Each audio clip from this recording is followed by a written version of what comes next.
अस्सलामुअलैकुम, सुबह खैर। कैसे हैं आप सब लोग? ठीक ठाक हैं, मज़े में हैं, अपनी लाइफ एंजॉय कर रहे हैं और साथ साथ गर्मी भी। जी हाँ, गर्मी जो है वो बहुत ज़्यादा शदीद है। गर्मी की शिद्दत जो है वो बहुत बढ़ गई है और इनफैक्ट इतनी ज़्यादा गर्मी है कि लोगों का जो मूड है वो भी ऑफ रहने लगा है। अच्छा जी, शो के आगाज़ में आज मैंने सोचा क्योंकि गर्मी बहुत ज़्यादा है तो इस हवाले से आज आपके साथ में जो है ना एक ज़बरदस्त सी टोटका या ज़बरदस्त सा टोटका या फिर एक ज़बरदस्त टिप मैं जो है वो ज़रूर आपके साथ शेयर करूंगी कि कैसे जो है वो आप अपनी गर्मी का तोड़ कर सकते हैं। इसके अलावा आपको जो बीमारियां होती हैं उनका कैसे आप तोड़ कर सकते हैं, इस हवाले से जो है आज मैं अपने इंट्रो का आगाज़ करने जा रही हूँ और आपको बताने जा रही हूँ। अच्छा, कल रात को मैंने अपनी अम्मी से पूछा कि अम्मी आप जो है वो गुड़ का इस्तेमाल करती थी या गुड़ का इस्तेमाल नानी ने या दादी ने किया? तो उन्होंने कहा हाँ भाई, जब मेरी शादी हुई तो मेरी शादी के बाद जो है यानी मेरी दादी के घर में जो है वो गुड़ का इस्तेमाल होता था और वो लोग खाने के बाद जो है वो थोड़ा सा गुड़ खा लिया करते थे। तो मैं बहुत हैरान हुई और मैंने उनसे पूछा कि क्यों, इसकी क्या वजह है? तो उन्होंने कहा तुम क्यों पूछ रही हो? क्योंकि मैंने कहा कि मैंने हमारे सिटी 21 पर ये खबर देखी है कि लोग जो है वो गर्मी भगाने के लिए गुड़ का बहुत ज़्यादा इस्तेमाल कर रहे हैं। तो she told me about that कि इसके तो बहुत सारे बेनिफिट हैं और ये तो तुम्हें लोगों के साथ में शेयर करना चाहिए। तो जनाब, सबसे पहली बात तो ये है कि ये जो गर्मी का तोड़ है ना, सबसे पहले तो इसके लिए ये हुआ है कि अब लोग क्या करते हैं, लोग कुछ इस तरीके से करते हैं कि जी कोल्ड ड्रिंक्स को उन्होंने कह दिया बाय बाय और पी रहे हैं वो गुड़ के शरबत। अच्छा जी, अब जो लोग गुड़ के शरबत पी रहे हैं उसकी रीज़न क्या है? उसकी रीज़न ये है कि इसमें विटामिन ए है, विटामिन बी है, विटामिन सी है। इसके अलावा ये आपको बहुत ज़्यादा एनर्जेटिक रखता है और मज़ीद ये क्या कुछ करता है, इसके जो फ़ायदे हैं, इसकी जो और बहुत सारी चीज़ें हैं वो क्या हैं, उसमें जनाब ये है कि ये आपकी आँखों के लिए बड़ा ज़बरदस्त है और इसके अलावा जो है ये आपको फ़ायदा बहुत ज़्यादा देता है। एंड देन जब आप गुड़ का इस्तेमाल करते हैं तो इससे आपका जो डाइजेस्टिव सिस्टम है वो ठीक होता है, मैदे की बीमारियां ठीक होती हैं। इसके अलावा ये जो अल्सर के पेशेंट्स होते हैं उनके लिए भी गुड़ का इस्तेमाल जो है वो बड़ा मुफीद है। एंड देन अगर आप गुड़ को खाने के बाद थोड़ा सा खाते हैं तो फिर ये भी बहुत ज़्यादा ठीक है और आप इसका जो शरबत बनाते हैं काली मिर्च डालकर तो वो भी बहुत ज़्यादा फ़ायदेमंद होता है। तो जिन लोगों को लगता है कि कोल्ड ड्रिंक से उनका वज़न जो है वो बढ़ जाता है या उनको कोल्ड ड्रिंक से प्रॉब्लम होती है तो ये जो गुड़ का शरबत है ना, ये यकीन करें ये आपकी स्किन के लिए भी बहुत अच्छा है। तो जो लोग चाहते हैं कि उनकी स्किन अच्छी हो जाए, जो लोग चाहते हैं कि वो ग्लो उनकी स्किन करे, एनर्जी मेंटेन रहे और जो है वो लोग यानी बहुत एनर्जेटिक फील करें, तो उनको चाहिए कि ये जो गुड़ का शरबत है ये पिएं या फिर खाने के बाद थोड़ा सा गुड़ जो है रोज़ाना ज़रूर खा लिया करें। ये आपके मोटापे को भी दूर करता है। तो जनाब, ये सारे फ़ायदे हैं गुड़ के शरबत के। अब हम बढ़ते हैं और हम चलते हैं और आपको बताते हैं कि जी सिटी अपडेट्स में हमारे पास क्या कुछ है। तो सिटी अपडेट्स में जनाब सबसे पहले जो बात कर लेते हैं हम कर लेते हैं गोल्ड प्राइस के हवाले से। अच्छा, जो सोना है वो ऑब्वियसली बहुत ज़्यादा जो है वो महंगा होता जा रहा है और सोने के जो प्राइजेज़ हैं वो बहुत ज़्यादा जो हैं वो हाई होते जा रहे हैं। तो इस हवाले से आलमी मार्केट में सोना $40 महंगा होकर $3,241 फ़ी औंस पर पहुंच गया है। 1 तोला सोना 4,000 रुपये महंगा, कीमत हो गई है 3,42,500 रुपये। अच्छा, 10 ग्राम सोना जो है वो 3,429 रुपये महंगा होकर 2,93,638 रुपये का हो गया है।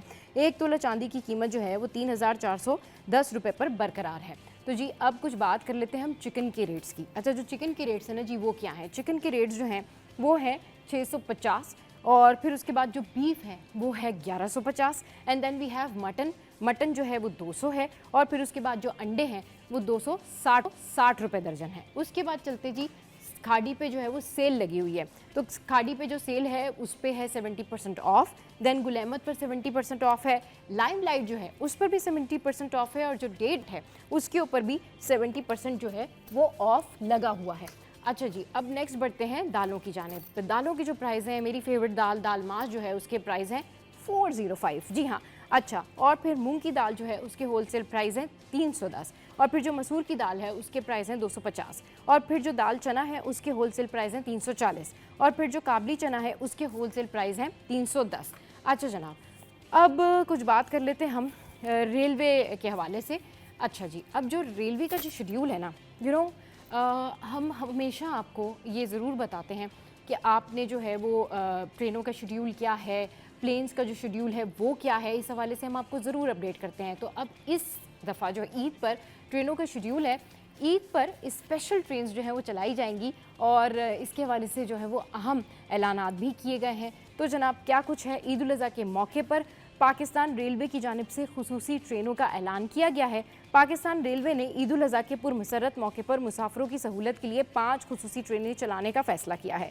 खुसूसी ट्रेनें 2 जून से 4 जून के दरमियान मुख्तलिफ शहरों से चलाई जाएंगी। पहली खुसूसी ट्रेन 2 जून को कराची कैंट से दोपहर 1 बजे लाहौर के लिए रवाना होगी। दूसरी खुसूसी ट्रेन 3 जून को कोयटा से सुबह 10 बजे पेशावर कैंट के लिए रवाना होगी। तीसरी जो खुसूसी ट्रेन है वो 3 जून को लाहौर से शाम 5 बजे कराची कैंट के लिए रवाना होगी। चौथी खुसूसी ट्रेन 3 जून को कराची सिटी से रात 8 बजे रावलपिंडी के लिए रवाना होगी। पाँचवीं खुसूसी ट्रेन 4 जून को कराची कैंट से रात 8 बजे लाहौर के लिए रवाना होगी। पहली, दूसरी और चौथी ट्रेनों के लिए कोचेज़ और वर्कशॉप से जो है वो मालूमात जो है वो डेफिनेटली फराहम की जा सकती हैं। अच्छा जी, अब क्या है कि जो सब्ज़ियां हैं, जो सब्ज़ियों के रेट हैं, आज दिन भर का जो मौसम है वो कैसा रहेगा, इस हवाले से जो है वो मौसम में आपके साथ में शेयर करती हूँ कि जी आज ओवरऑल जो मौसम है वो किस तरीके से रहेगा और उसकी जो अपडेट्स हैं वो क्या रहेंगी, तो वो मैं आपके साथ में शेयर करती हूँ। वो अपडेट्स जो हैं वो कुछ इस तरीके से हैं कि 34 सेंटीग्रेड जो है वो 11 बजे है और फिर 12 बजे भी 34 सेंटीग्रेड है और 1 बजे जो है वो 35 सेंटीग्रेड है और फिर 2 बजे 36 सेंटीग्रेड मौसम रहेगा। तो जनाब ये मैंने आपकी साथ में जो है मौसम की सूरत हाल शेयर की है। तो शहर में जो है गर्मी बहुत ज़्यादा है और गर्मी बहुत ज़्यादा होने से जो है हेल्थ इश्यूज़ हो गए। लेकिन आज का जो मौसम है, आज का जो दिन भर का मौसम है ओवरऑल वो बहुत बेहतर रहा। लेकिन अस्पतालों की जो सूरत हाल है वो बिल्कुल भी ठीक नहीं है, क्योंकि बहुत सारे लोग जो हैं वो अस्पतालों में लाए जा रहे हैं और उनको जो है वो कोई हीट वेव का शिकार हैं, किसी को गैस्ट्रो का इशू हो गया है, किसी को जल्दी अमराज जो है वो फूट पड़े हैं। तो ये सूरत हाल है हॉस्पिटल्स की, जहाँ पर जो है मरीज़ काफ़ी तादाद में जो है लाए जा रहे हैं, चाहे सिविल अस्पताल हो, चाहे जिना हॉस्पिटल हो या वोटेवर जो भी हॉस्पिटल है, वहाँ पर जो गवर्नमेंट हॉस्पिटल है स्पेशली, वहाँ पर लोग जो हैं वो बड़ी तादाद में लाए जा रहे हैं। अच्छा जी, अब ये तो हो गई हमारी सिटी अपडेट्स जो कि मैंने आपके साथ में शेयर की एंड ओवरऑल आपको बताया कि क्या कुछ चल रहा है और क्या कुछ जो है वो हमारे शहर कायद में कहाँ कहाँ ट्रैफिक जैम है और ट्रैफिक की जो रवानी है वो बहुत ज़्यादा मुतासिर है। पीक आवर्स में कुछ इस तरीके से होता है सिनेरियो कि पीक आवर्स में ट्रैफिक आजकल बहुत ज़्यादा जैम है और सुबह में स्पेशली हसन स्क्वायर की जो साइड है वहाँ पर बहुत ज़्यादा ट्रैफिक जैम है।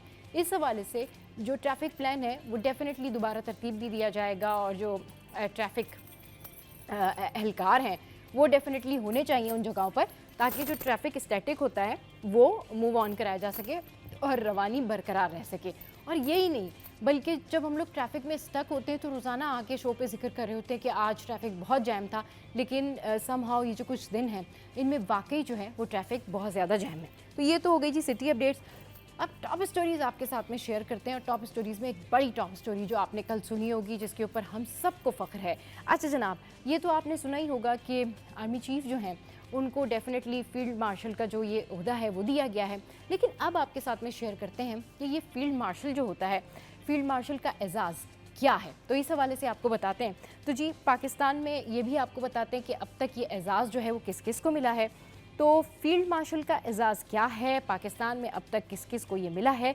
ये एक आला तरीन फ़ौजी ओहदा है जिसको कहा जाता है फील्ड मार्शल, जो आम तौर पर बड़ी फ़ौज में दिया जाता है। ये ओहदा जनरल से भी ऊपर होता है और अक्सर एजाज़ी तौर पर दिया जाता है, खुसूसन उन अफसरान को जिन्होंने जंगों में गैर मामूली खिदमात अंजाम दी हों या मुल्की दिफा में बड़ा किरदार अदा किया हो। वफाकी हुकूमत की जानिब से आज army chief general Syed Asim Munir को फील्ड मार्शल के ओहदे पर तरक्की दी गई है, यानी गुज़िश्ता कल जो है उनको ये तरक्की दी गई। और इससे कबल जो है मुल्क में सिर्फ एक शख्सियत, एक पर्सनालिटी ऐसी हैं जिनको ये ओहदा दिया गया था और वह सदर जनरल मोहम्मद अयूब खान थे, जिन्हें 1959 में ये ओहदा दिया गया था। फील्ड मार्शल का ये एजाज़ मुसल्लह अफ़वाज में गैर मामूली और मिसाली क़यादत के तनाजुर में दिया जाता है। इस ओहदे के साथ किसी ख़ास कमान की जिम्मेदारी नहीं होती, बल्कि ये एक एजाज़ की अलामत होता है।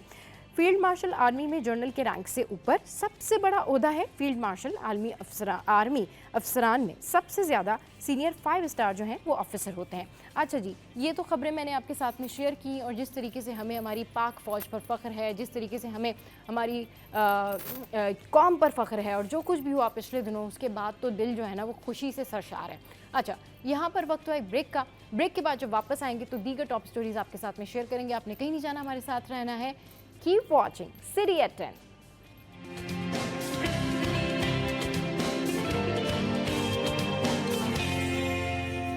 हमारे पास जो एक और खबर है इंटरनेशनल न्यूज़ है, जिसमें अमरीकी सदर को आपने देखा होगा कि काफ़ी ज़्यादा जो डोनाल्ड ट्रंप है वो दौरे कर रहे हैं, लेकिन अभी जो उनके वहाँ से खबर सामने आई है, that's the news about golden dome. अच्छा जी, इसमें क्या है कि अमरीकी सदर का गोल्डन डोम दिफाई निज़ाम से मुतालिक अहम ऐलान सामने आया है, जिसमें अमरीकी सदर डोनाल्ड ट्रंप ने गोल्डन डोम दिफाई निज़ाम से मुतालिक ऐलान कर दिया है। और अपने बयान में उन्होंने कहा है कि जो गोल्डन डोम है मेरी मुद्दत के अख्ताम तक फ़ाल हो जाना चाहिए, और इस पर 175 अरब डॉलर भी खर्च होंगे। और उन्होंने कहा कि जो कनाडा है गोल्डन डोम मिसाइल दिफाई निज़ाम का हिस्सा बनना चाहता है तो भाई ठीक है, अमेरिका कनाडा की मदद करेगा। अमरीकी सदर का कहना था कि हमारी टेक्नोलॉजी इसराइल से ज़्यादा जदीद है, गोल्डन डोम के लिए हर चीज़ अमेरिका में बनाई जाएगी। डोनाल्ड ट्रंप ने मजीद कहा कि रूसी सदर के साथ गोल्डन डोम या खला पर बात नहीं हुई।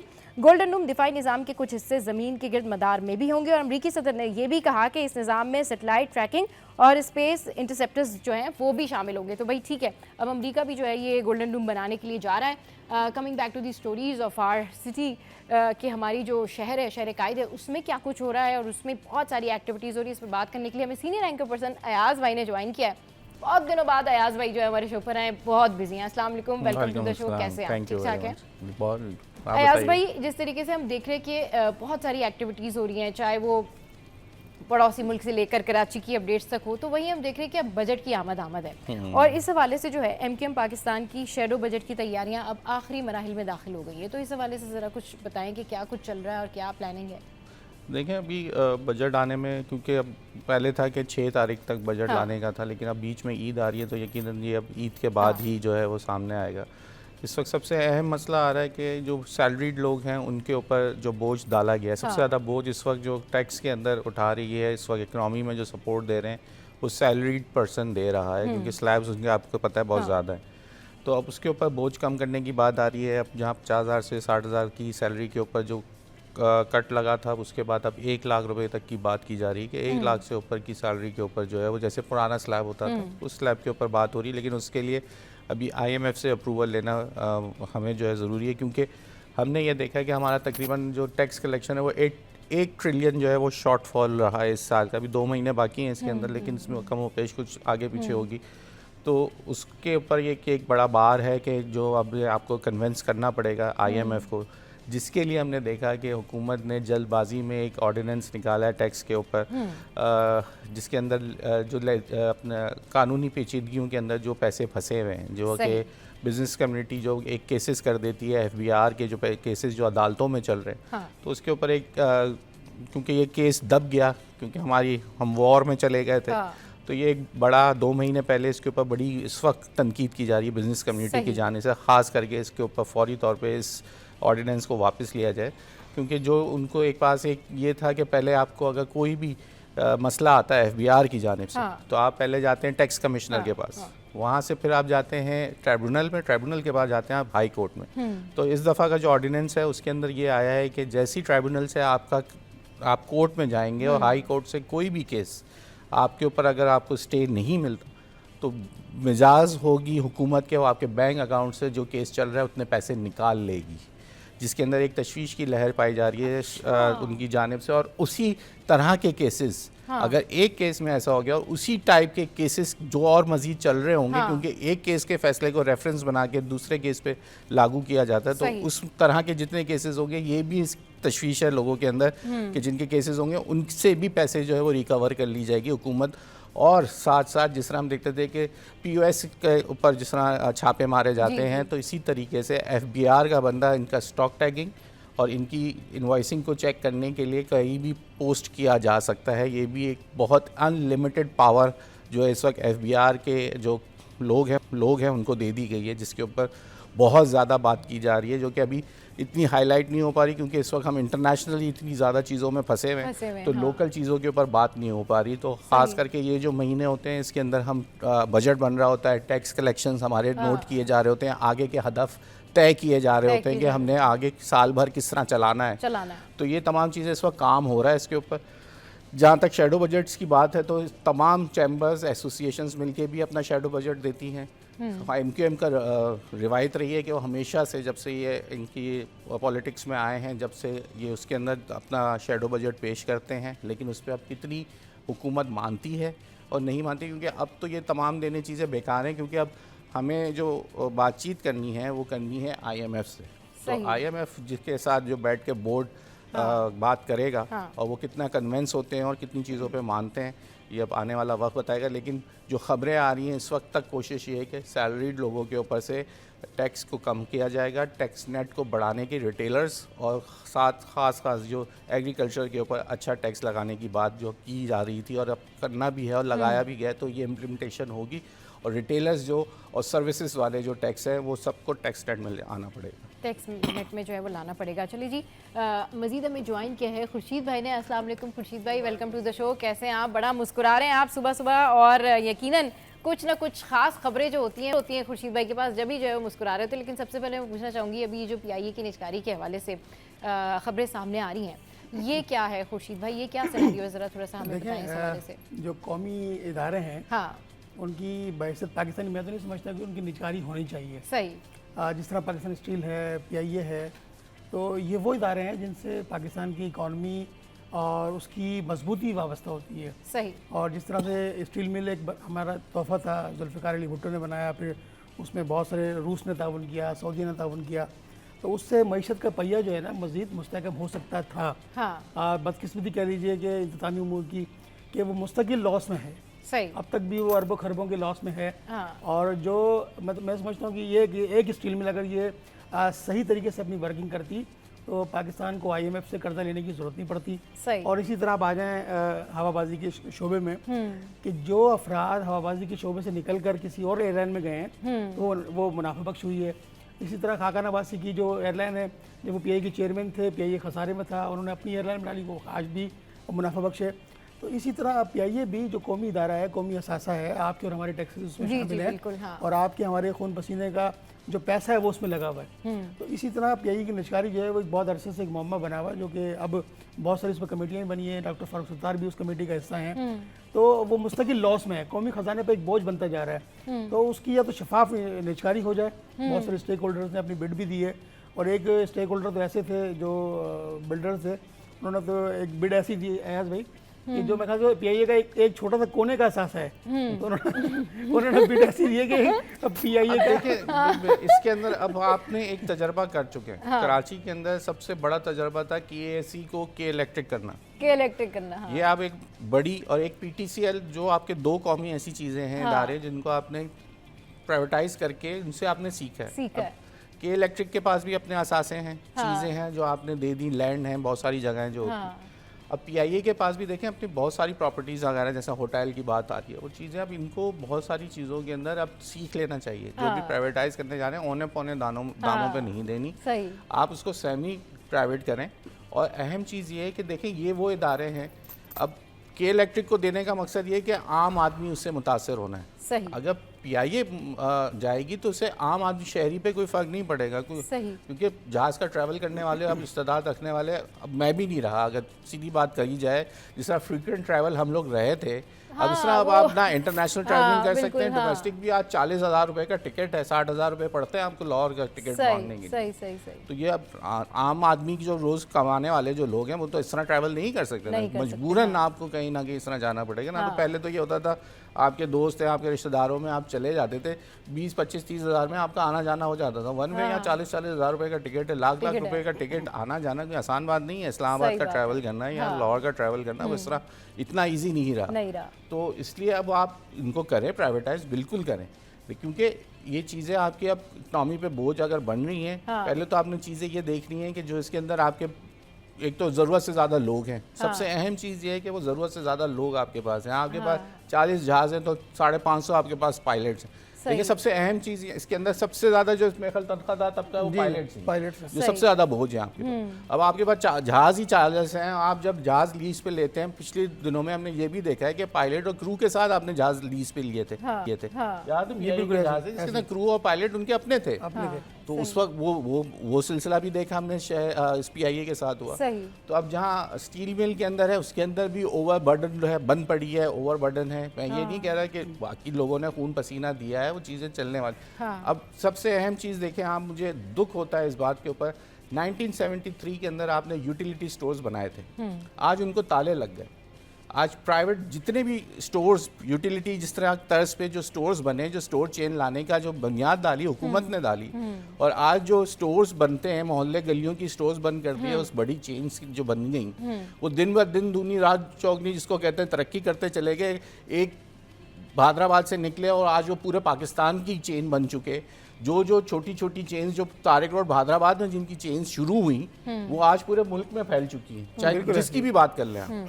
जितने इस पर डिपार्टमेंटल स्टोर बन चुके हैं, ये डिपार्टमेंटल स्टोर्स का जो कॉन्सेप्ट है वो हुकूमत लाई थी यूटिलिटी के नाम से 1973 के अंदर। उस वक्त तो आपके यहाँ गली मोहल्ले में परचून की दुकानें होती थी 73 के अंदर, तो वो आज बंद पड़ा है।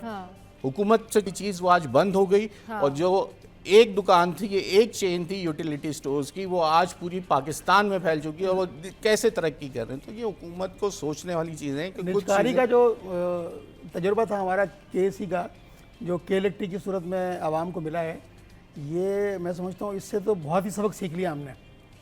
कराची के शहरियों ने, हुकूमत ने, अब वो सर पर जो है वो हाथ पकड़ के बैठे हैं कि KLT का तोहफा जो है वो ये दुश्मन बन चुका है।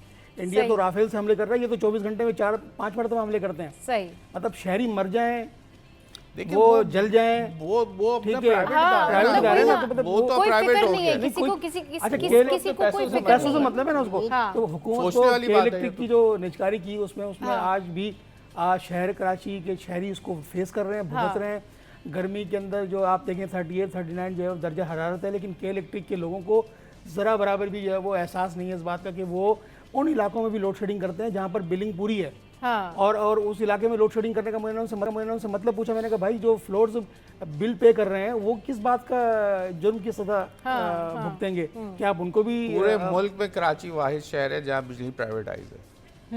बाकी पूरे कराची से बाहर देखिए हैदराबाद भी डिस्कोस के अंडर आता है, और इसको माजरत के साथ कोई लगाम देने वाला नहीं है। वो क्लॉज ऐसे है ना, नहीं, कैसे तो लगाम डालें? मसला आप एक सारा ये प्राइवेट है कि भाई यू हैव टू फॉलो। अब आपको बिल तो भरना ही है, अब आपको फॉलो तो करना ही है। अब आप दुहाई दें, मर जाएं, आप कुछ भी करें। इनफैक्ट आप इंस्टॉलमेंट करवाने जब जाते हैं ना, तब आप देखा करें कि वो इस तरीके से बात कर रहे होते कि एक बंदा जिसकी तनख्वाह 20-25-40 हज़ार रुपए है, मीडिया चैनल्स में इसके खिलाफ खबर नहीं चलती KLT के खिलाफ। वो इतना बड़ा सफेद हाथी है हमारा। तो मैं वही तो बता रही हूँ ना कि आप देखिए ना अयाज भाई, ये भी तो देखिए कि आप इसकी अगर आप बैकग्राउंड देखें ना, तो आप किस किस चीज़ के ऊपर बात करेंगे। कितनी ऐसे अवाम हैं जो कि सड़कों पे निकलते हैं, प्रोटेस्ट करते हैं, ठीक है, बिजली के बिलों के हवाले से बात करते हैं। भाई हम खुद कहते कहते इस बात को थक गए हैं कि हम तो बिल पे करते हैं, फिर हमें क्यों लोड शेडिंग का सामना करना पड़ता है। तो जवाब ये मिलता है कि भाई जो आपकी गली मोहल्ले में कोई होंगे या कहीं होंगे, कोई वो बिल नहीं भर रहे तो आप भी भुगते हैं। तो भाई फिर क्या प्रॉब्लम है? देखें, कल मैं गया हूँ वहाँ पर शो करने के लिए, आपका गोलीमार और गुलबहार का जो इलाका। अच्छा। उसके अंदर वो एक आदमी ने मुझसे बात की, तो मुझे कह रहा है मैंने 3 साल से बिजली का बिल नहीं दिया। 3 साल से बिजली का बिल नहीं दिया? जी, कह रहा है मेरे पे कुंडे के 4 इन्होंने वो बनाए केसेस। केसेस से मुराद है कि कुंडे के मुझे 4 बिल बना के दिए। मैं उनके ऊपर एप्लीकेशनें दी कि आके चेक करें, वो आते नहीं है। तो मैंने बिल देना बंद कर दिया। तो मैं कहा बिजली आ रही? कह रहा आ रही है बिजली। मैं कहा बिजली अच्छा, लेकिन वहाँ लोड शेडिंग कितनी है? नहीं, बिजली है उसके पास, लेकिन वहाँ उसकी इसी तरीके से। अब मैं आपको एक आदमी की किस्सा सुना रहा हूँ, तो वो एक मिसाल जो मेरे सामने माइक पे आके उसने जुर्रत करके बोल दिया। अब ऐसे हजारों लोग होंगे वहाँ पे या 100 होंगे, बिल्कुल, हजारों नहीं तो अगर जिस आबादी की जितनी आबादी है उसमें 50 से 60 लोग होंगे, तो करोड़ों रुपए की वहाँ रिकवरी है जो उन्होंने बताई है कि राइट। तो अब लोग देखें, अब आवाम बात ये, या तो वो लोग मिल बैठे, सब मिल बैठ के इस बात के सोचें कि आपकी रिकवरी का फिर तरीक़ाकार क्या होगा। क्योंकि इस 2 महीने के अंदर अब ये जवाब नहीं हो सकता कि आपके पैसे बनते हों तो आप बच्चे वहाँ जो गलियों में बच्चे फिर रहे, मैंने कैमरे पे भी लोगों को दिखाया, गर्मी दानों से वो भरे हुए। उन गलियों में से आप गुजर नहीं सकते, ऐसे इतनी- पतली पतली जगह है, हाँ। इतनी पतली गलियां हैं जल्दी कि इसमें से अमराज हैं, हवा लोग- हवा नहीं हाँ, गुजर लोग पा रही। बीमार हैं। आपका गुजरना हाँ। छोड़े, वहाँ हवा भी नहीं गुजर रही। अब कराची शहर में हवा बंद है पिछले एक हफ्ते से, हाँ। सुबह के औकात में, दिन में, रात हाँ। में भी ऐसा लग रहा है कि सूरज निकला हुआ है, इतनी तपिश है, इस वक्त हीट वेव जैसी सूरत हाल है आपके शहर में। तो कम अज कम इस टाइम के लिए मैंने गुजारिश करता हूँ, आज भी गुजारिश करता हूँ, अगर कोई के इलेक्ट्रिक के लोग देखते हैं, जो देख रहे हैं, कि कुछ रहम कर लें इन दिनों में, और इन पे रिकवरी के अगर आपने या लोड शेडिंग करनी है, थोड़ा मौसम की नरमी आ जाए, उस टाइम पे कर लिया जाए। ये एक इंसानी नौयत के हिसाब से करें, वरना फिर यहाँ पे लोगों की अमवात शुरू हो ह्यूमैनिटी जाएगी। के पॉइंट ऑफ व्यू के हवाले से भी जो है ना, थोड़ा बहुत इस तरह से रिलीफ मानते हुए देना आपकी चाहिए। रिक्वेस्ट चलिए जी, शो में यहाँ वक्त है ब्रेक का, हमारे साथ रही, स्टे विद अस।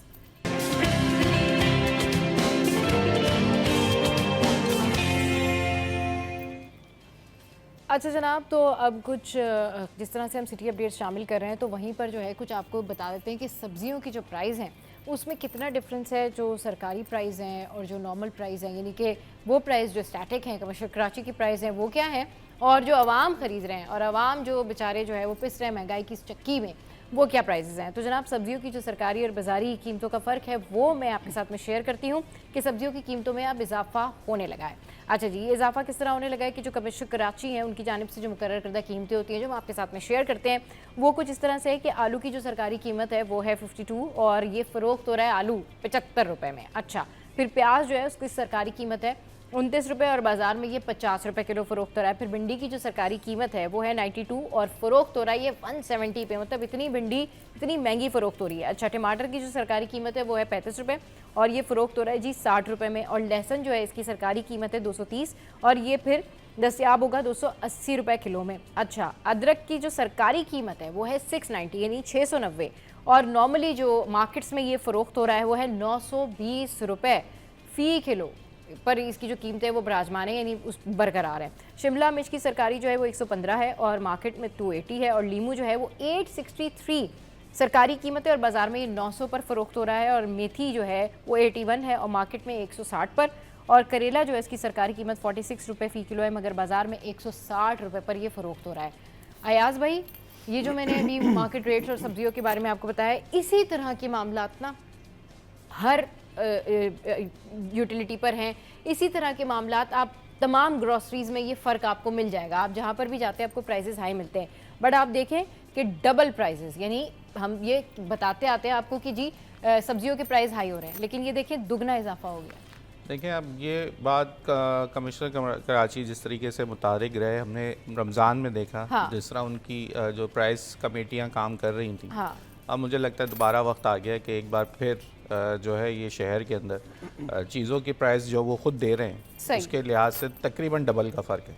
कोई भी चीज़ आप उठा लें, हाँ। टमाटर आप 60 कह रही, मार्केट में 80 रुपये किलो। संडे को टमाटर 80 रुपये किलो था, जब मैं खुद पूछ के आया। 80 रुपये किलो टमाटर जा चुका है, 100 रुपये यानी वही वापस 80 रुपये किलो जी। हाँ। तो ये अभी अगर 2 दिन के अंदर नीचे आया तो शायद दोबारा सैटरडे संडे, उनको पता है कि ख़रीदारी ज़्यादा होती है।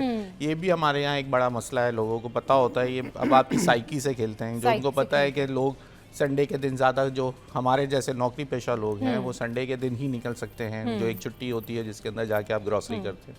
तो मुर्गी के रेट, सब्जियों फलों के रेट उस दिन हाई होते हैं। आप कभी भी नोट कर लें, सैटरडे संडे को आपको चीज़ों के रेट हाई मिल जाएंगे इन चीज़ों की, क्योंकि इसमें ख़रीदारी, इस पर बोझ ज़्यादा होता है। हाँ।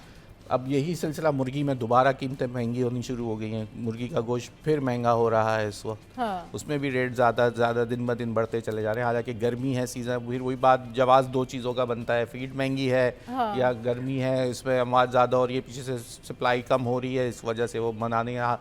और अभी क्योंकि जब कुछ लोग होते हैं जो कुर्बानी से पहले मुर्गी भी ज़्यादा, क्योंकि दावतें होनी होती हैं, लोग जमा करनी, उनको हर चीज़ का इल्म है। देखें, इधर जो काम करने वाला आदमी है ना, वो हर चीज़ से वाकिफ़ है। इसी माशरे का है, हमारे और आपके बीच में रहते हैं ये लोग। बिल्कुल सही कह रहे हैं। हमारे ही जानने वाले कुछ होंगे जो मुर्गी का कारोबार करते होंगे। एक बात कर रहा हूँ, जो देखने वाले हैं उनके कोई ना कोई जानने वाला हो, तो वो किसी तरीके से मुनाफा बिजनेस में जुड़ा हुआ है और मुनाफाखोरी हो रही है। माजरत जो लोग कर रहे हैं, आप यहाँ पे लोग इवेंट्स, हमारे यहाँ पे जो आपके त्यौहार हैं उसी में ही तो कमाते हैं। वही तो उनके जैकपॉट्स जो आप कहते हैं जिंदगी में जो लफ्ज इस्तेमाल होता है, अभी तो जैकपॉट लगना, वो जैकपॉट लग जैकपॉट्स जाते हैं, यही हैं। हाँ। आप ईद, अपना बकरीद, ये तो जैकपॉट ही है। दुनिया में जैकपॉट्स लगते हैं, या तो वो जब वो जुआ खेलते हैं उसमें लगते हैं, या उनकी लॉटरी में लगते हैं। सही। हमारे यहाँ तो हर साल बिजनेसमैन का हर इवेंट में किसी ना किसी में जिसका कारोबार है वो जैकपॉट लगता है, वो इवेंट में कमाता है। सही, बिल्कुल सही कह रहे हैं। किसी ना In किसी fact, का मौका जैसे ही मिल जाता है, चाहे बकरीद उसमें करीब, हाँ। कपड़े बेचने वाला हो, हाँ। ज्वेलरी बेचने वाला हो। आपका जब शादियों का सीजन होता है, कोई भी ज्वेलरी बेचने वाला होगा, दर्जी होगा, उसका कपड़ा बेचने वाला होगा, उसका जैकपॉट लगा हुआ है।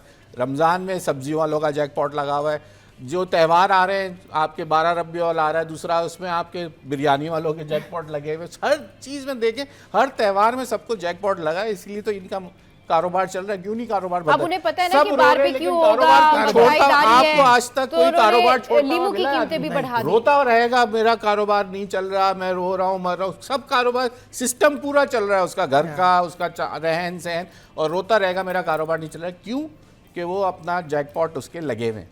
हाँ। सीजन में वो जैकपॉट मार रहा है। अच्छा, सही। सब्जियों में ये जो आलू है, ये वैसे सब्जियों का बादशाह है, ये साल हर साल रहता हाँ है, भाई, सब्जियों का और बच्चा है। वो हर किसी के साथ एडजस्ट हो जाता है। सही। तो आलू गोश्त है, आलू गोभी है, आलू बैंगन है, खुद सही। भी आलू मटर अकेला है। भी पक जाता है।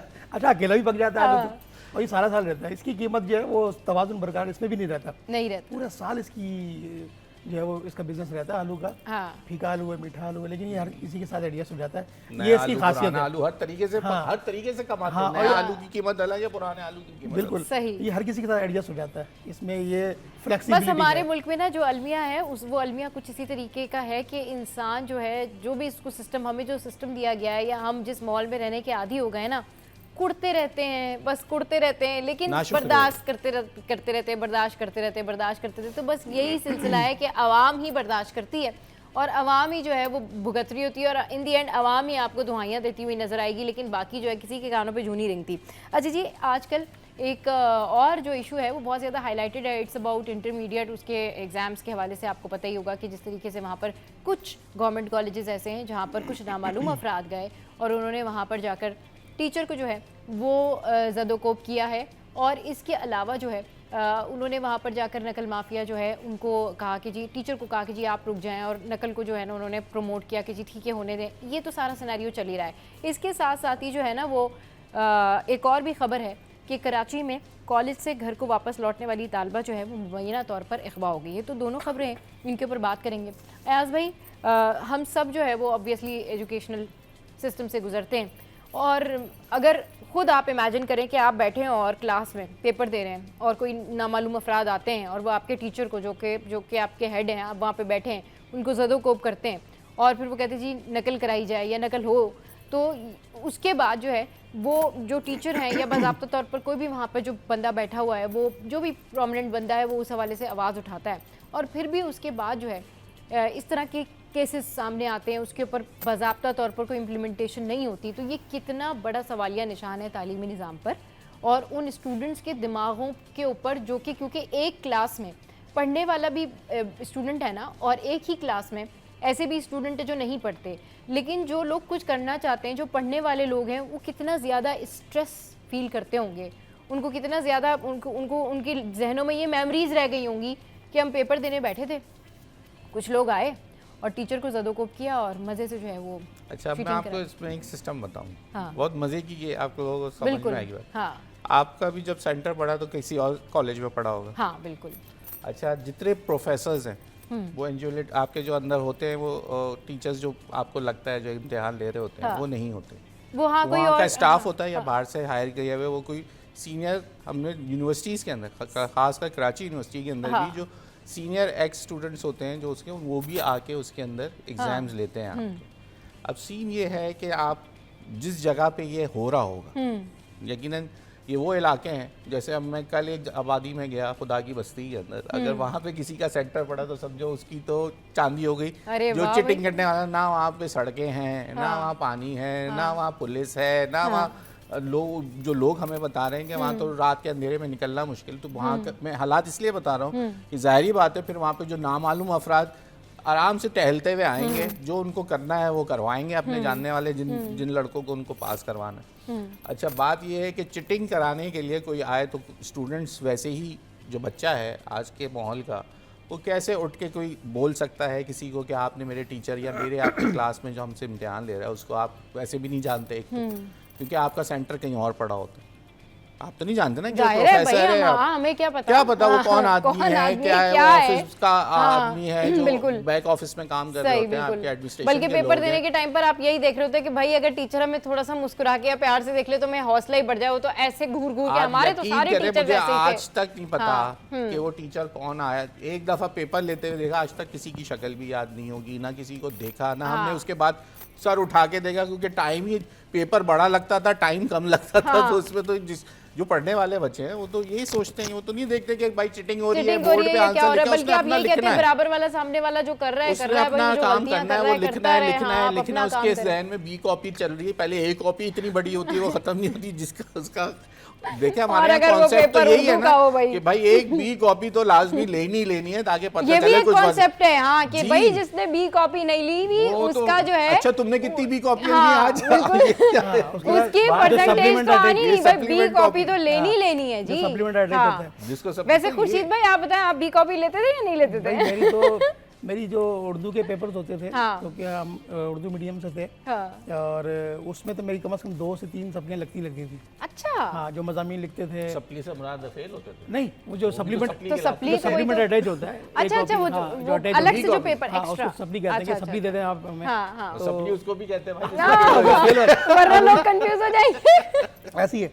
अच्छा, वो जो जिस तरह अयाज साहब ने जिक्र किया हाँ। कि खुदा की बस्ती में चंद नामालूम अफराद थे, एक तो वो नामालूम नहीं, अब मालूम है सबको कि कौन लोग हैं कौन लोग नहीं हैं, तो मसलियत के तहत उनका नाम नहीं बताया जाता। और ये हमारा जो तालीमी सिस्टम है, इसके ऊपर तो एक बहुत बड़ा, इतना बड़ा ज़्यादा सवालिया निशान है कि पूरे सिंध के जो तालीमी इदारे हैं वहाँ पर मैट्रिक का एग्ज़ाम हो, इंटर का एग्ज़ाम हो, तो वहाँ पर ये नकल माफिया हमेशा से ही उनका तुर्रा इम्तियाज़ रहा है कि वो इस पे लोगों को खुलेआम नकल करवाते हैं। बिल्कुल, हमारे यहाँ जो निज़ाम है वो इसी तरह का निज़ाम है, और ऐसे ही निज़ाम जो है चलता रहता है, और हम आदी भी हो जाते हैं और इसके ऊपर बात करते हैं, लेकिन फिर कुछ इंप्लीमेंट नहीं होता। लेकिन इस पर मज़ीद बात करने के लिए, क्योंकि ये मुस्तकबिल के मेहमानों का मामला है, हमने एक और पर्सनैलिटी को यहाँ पर इन्वाइट किया है जो कि ग्राउंड रियलिटी से आपको बताएंगे कि क्या क्या वहाँ पर हुआ और क्या कुछ उन्होंने देखा और किस तरीके से उन्होंने इस पर वोकल होकर बात की। आपने कहीं नहीं जाना, हमारे साथ रहना है। बहुत शुक्रिया अयाज भाई, बहुत शुक्रिया खुर्शीद भाई, आप लोग हमारे शो पर आए। तो यहाँ पर वक्त तो एक ब्रेक का, आपने कहीं नहीं जाना, साथ रहिए, कीप वॉचिंग सिटी एट 10।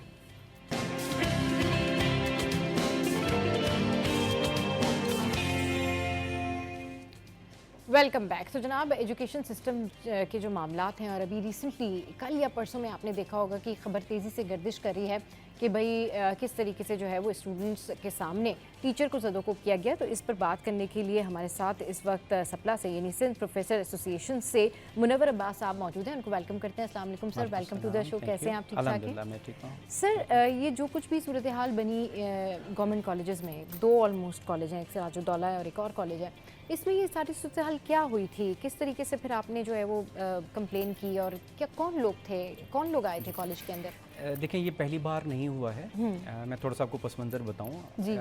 हमेशा असातिज़ा के साथ इस किस्म का रवैया रवा रखा गया है। सही, चाहे इंतखाबात हों, कौमी इलेक्शन जो मुल्क गिर पर होते हैं, उसमें भी असातिज़ा को ज़दोकोब किया जाता है। फिर दाखिले की जब सूरत हाल होती है, उस वक्त असातिज़ा को मारा पीटा जाता है, प्रिंसिपल्स पे तशद्दुद होता है। सही। और तीसरा मरहला इम्तिहानात का होता है। हाँ। इससे पहले उमरकोट में, जहाँ पर हमारे वज़ीर तालीम हैं, उनकी कॉन्सिक्वेंसी में एक उस्ताद को मारा पीटा गया। सही। अभी रिसेंटली जो है जो वाक़या पेश आया है वो इंटरमीडिएट एग्जाम्स में, सबसे पहले सिराजुद्दौला गवर्नमेंट कॉलेज हमारा है करीमाबाद पर, वहाँ वाक़या पेश आता है।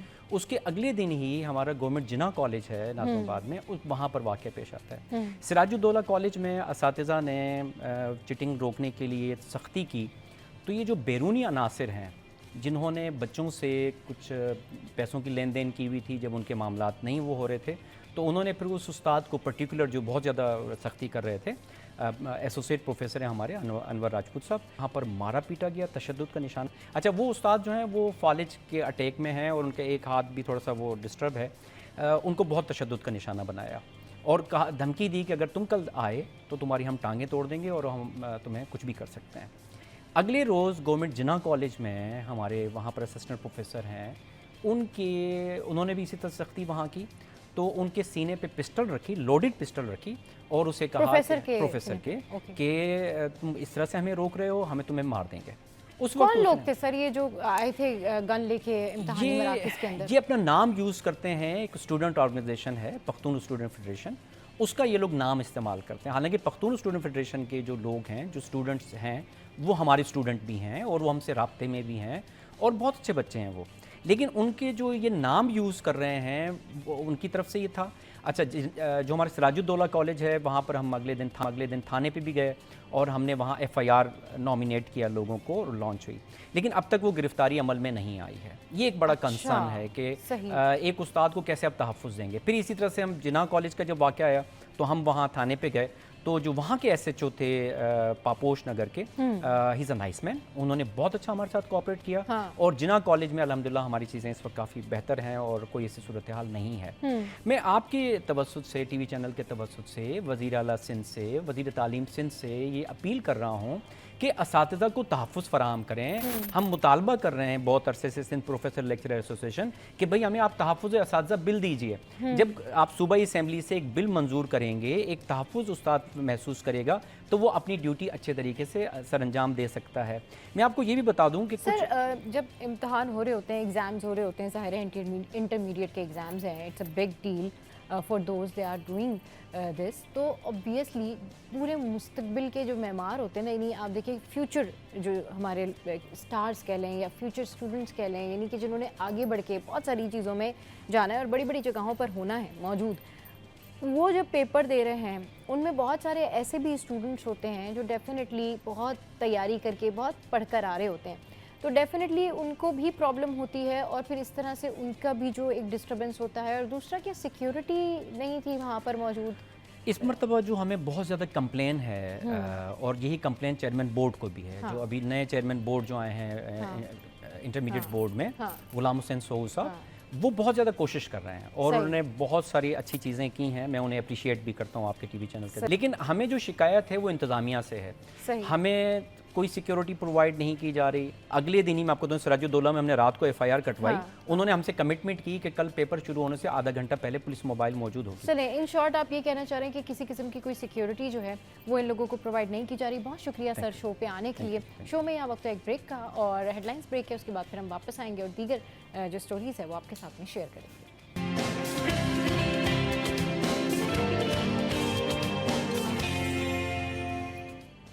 Welcome back. तो जनाब, ज़िंदगी में बहुत सारी ऐसी चीज़ें होती हैं और छोटी छोटी चीज़ें होती हैं जो आपकी आंखों के सामने होती हैं, इर्द गिर्द होती हैं, किचन में होती हैं, यूटिलिटी स्टोर्स पर होती हैं, आसपास होती हैं, लेकिन आप जो है उसके पीछे ध्यान नहीं देते। लेकिन उसके बजाय आप जो है बड़ी बड़ी महंगी महंगी चीज़ें कर रहे होते हैं। लेकिन ये छोटी छोटी चीज़ें जैसे कि साबूदाना हो गया या फिर शहद हो गया या फिर ये अंडे हो गए, आलू हो गए, इनसे मिलता है बहुत सारा फ़ायदा। लेकिन आज स्पेसिफिकली हम जो है साबूदाने के हवाले से बात करेंगे कि साबूदाने के कितने ज़्यादा फ़वाइद हैं जो कि शायद आपको या मुझे पता ही नहीं है। और इसके फ़ायदे जानने के लिए हमारे साथ मौजूद हैं सबीन। अस्सलाम वालेकुम, वेलकम टू द शो। कैसी हैं आप? वालेकुम अस्सलाम, मैं बिल्कुल ठीक हूँ। बड़ी प्यारी लग रही है भाई। Thank you so much. अच्छा जी, सबीन जब भी आती हैं हमेशा इन्होंने बड़ी ज़बरदस्त ड्रेसिंग की होती है, बड़ी ज़बरदस्त जो है वो तैयार हुई हुई होती है, मुझे ये बड़ी पसंद है वैसे पर्सनली। अच्छा, ये बताएं कि साबूदाना के क्या फ़ायदे हैं? अच्छा, साबूदाने के वैसे तो एक बहुत बड़ी रेंज है और उसके हमारे पास टाइम कम और उसके फ़ायदे बहुत ज़्यादा हैं। सही। लेकिन कुछ फ़ायदे ऐसे हैं जो हम शेयर कर रहे हैं अपने नाज़रीन के साथ कि सबसे पहले तो कि साबूदाने को अपनी खुराक का एक अहम हिस्सा बना लेना चाहिए। हाँ। जब हम बीमार होते हैं, बीमारी के बाद, या बुज़ुर्ग, आपने देखा होगा फैमिली में बुज़ुर्ग हज़रात होते हैं, उनके लिए हम साबूदाना स्पेशल थोड़ा सा मंगाते हैं, 1 पाव आधा पाव के करीब मंगवा लिया, आधा किलो मंगवा लिया कि उनसे कुछ खाया नहीं जा रहा तो हम साबूदाना उन्हें दे देते हैं। लेकिन अगर साबूदाना आप शुरू एज से, ग्रोइंग एज से बच्चों को देना शुरू करेंगे तो उसमें ये होगा कि आपके जो जब आप 40 प्लस होते हैं तो उसके बाद उसके फ़ायदे, उसके आफ्टर इफेक्ट आने शुरू होते हैं खुराक के। या मैं तो समझती हूँ इस वक्त तो 20 प्लस भी शुरू होते हैं तो वो पता चल जाता है जी कि आपकी हड्डियों में दर्द है, आपके स्किन ख़राब हो रही है, डैमेज हो रही है स्किन। तो उसके लिए मैं ये समझती हूँ कि साबूदाने को अपनी एक मील बना लें और उसको सुबह नाश्ते में इस्तेमाल करना शुरू कर दें। हाँ। अच्छा, बच्चों को जो है अमूमन हम देते हैं सूजी देते हैं या कोई इस तरह की सॉफ्ट कोई ग़िज़ा देते हैं, लेकिन हम साबुदाना अवॉइड करते हैं। साबुदाने को अगर आप अपनी खुराक का हिस्सा बनाएंगे तो वो आपके लिए बहुत फ़ायदेमंद होगा। सही। और उसमें क्योंकि वो मुख्तलिफ हवालों से उसको बनाया जाता है, वो डिज़र्ट में भी इस्तेमाल होता है और उसको हम सॉफ्ट ड्रिंक में भी इस्तेमाल करते हैं, उसको हम वैसे भी रेसिपी में इस्तेमाल करते हैं। लेकिन क्योंकि हमारे यहाँ साबुदाने का रुझान बस ये है कि अगर कोई बीमार होगा तो साबुदाने का इस्तेमाल होगा, अदरवाइज साबुदाना इस्तेमाल नहीं होगा। अच्छा, साबुदाने की एक अहम बात ये भी है। Sabeen, sorry to cut you off here, सागुदाना या साबुदाना ये क्या है एग्जैक्टली? सागुदाना जी, सागुदाना, इसको वैसे हम बहुत सारे लोग इसको जरा अलग अलग प्रोनाउंस कर रहे होते जी हैं। बिल्कुल ऐसा है। वो बेसिकली वही कल्चर की बात होती है हाँ। कि हमारी मादरी जबान जो है हाँ। उसको कहीं ना कहीं वो टर्न आउट कर देती हाँ। है, तो वो वर्डिंग जो है ना चेंज हो जाती है। सही। हम जो है इसे जब हम इस खुराक को रिप्रेजेंट करते हैं हाँ। तो हम इसको वाइट मोती के तौर पे प्रेजेंट करते हैं। सही। कि वाइट मोती क्या है? वाइट मोती साबुदाना है। साबुदाना एक खजाना है हाँ। जो आपकी हेल्थ के लिए, आपकी हड्डियों के लिए, आपके फेस के लिए, आपकी स्किन के लिए बहुत फ़ायदेमंद है। अच्छा, इसका जैसे मैं अभी आपको बता रही थी कि इसका ताल्लुक जो है ना एक शाही ख़ानदान से है। अरे वाह भाई जी, इसका ताल्लुक एक शाही ख़ानदान से है और इसको जो है जितने लोग इसको देख के मुंह बनाते हैं ना सागुदाने को, जरा सुन लें ये कहाँ से है। बिल्कुल, ये शाही ख़ानदान से इसका ताल्लुक है। ये पहले ज़माने में जंगों के दौर में बहुत इस्तेमाल किया जाता था क्योंकि ये इतना हेल्दी डाइट है और हेल्दी फूड है और इतना ही सॉफ्ट है हाजमे के लिए। तो ये खुराक में डिज़र्ट के तौर पे, मीठे के तौर पे जो है ये इस्तेमाल किया जाता था। जंगों में या बादशाहों के घरों में जो है इसको इस्तेमाल किया जाता था साबुदाने को, और उसकी मुख्तलिफ़ किस्म की रेसिपीज़ बनती थी। और ख़ास तौर पे जब आपका कोई ख़ास मेहमान आता था तो ये कहा जाता था कि आज हमें साबुदाने की रेसिपी जो है वो अपने घर, अपने दस्तरखान पे बनानी है।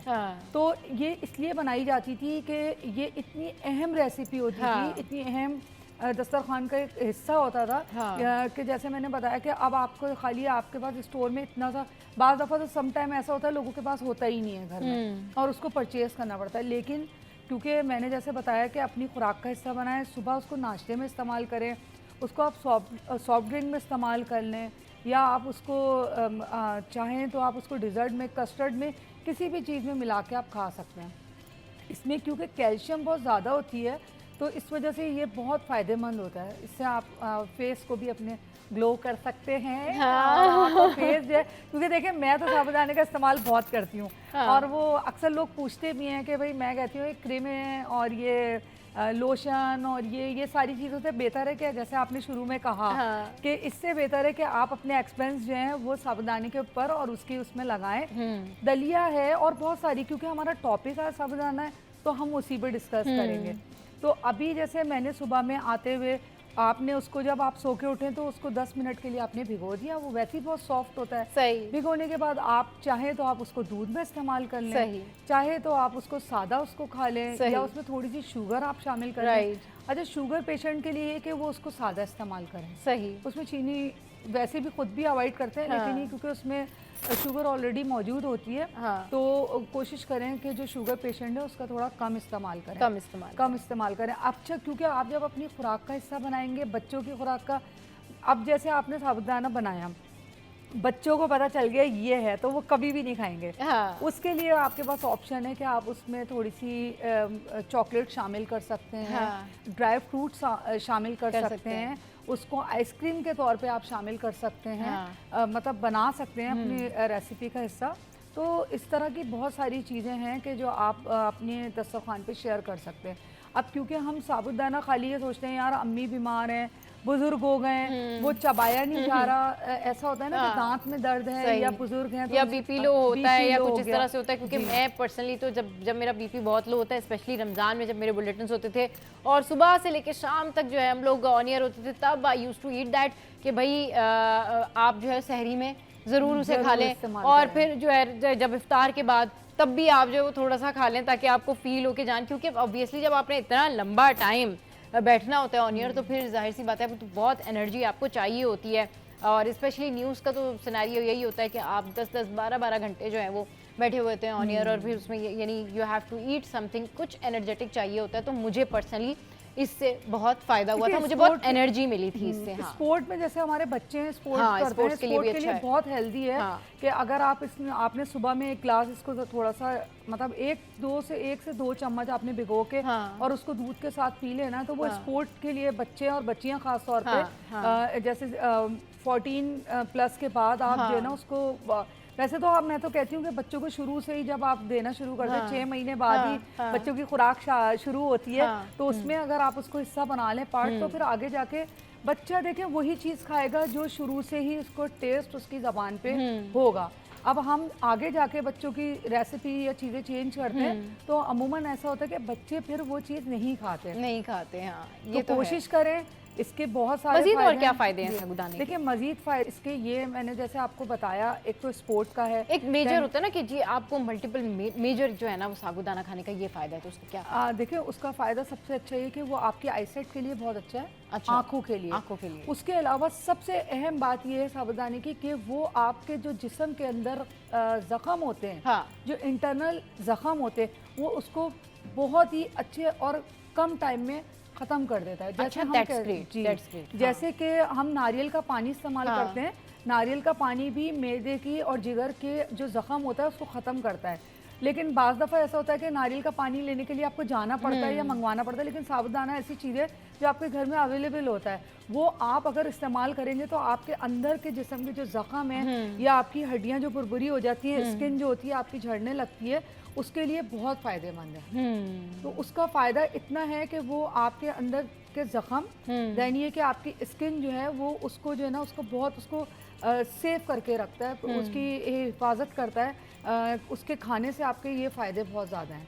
सही जी। सही कह रही हैं। चलिए जी, बहुत शुक्रिया सबीन फातिमा हमारे शो पर आई और हमें इतने ढेर सारे जो है वो फ़ायदे बताए उन्होंने साबूदाने के शो में। यहाँ वक्त ब्रेक का, ब्रेक के बाद जब वापस आएंगे तो एक और मज़े की चीज़ आपके साथ में डिस्कस करेंगे, एंड दैट्स एलोवेरा जेल, और इसके क्या क्या फ़ायदे हैं और आप इससे क्या क्या चीज़ें कर सकते हैं स्किन के लिए, आपकी सेहत के लिए, एनवायरनमेंट के लिए, ये कितना अच्छा है, जानेंगे इस ब्रेक के बाद।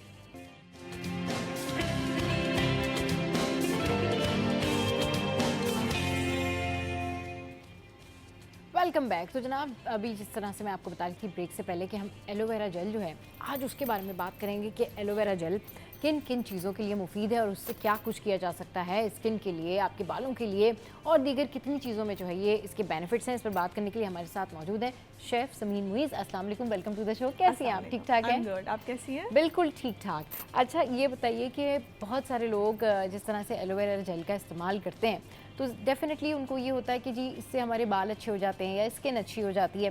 बेसिकली इसके जो है वो मेगा बेनिफिट्स क्या हैं? इसको स्किन के लिए ज़्यादा बेहतर तौर पर इस्तेमाल किया जा सकता है या बालों के लिए ज़्यादा बेहतर तौर पर इस्तेमाल किया जा सकता है? अच्छा, एलोवेरा जेल जो है ना वो बेसिकली हमारे यहाँ नॉर्मली ये है कि जो कहते हैं ना कि घर की मुर्गी दाल बराबर होती है, वो वाला हिसाब है।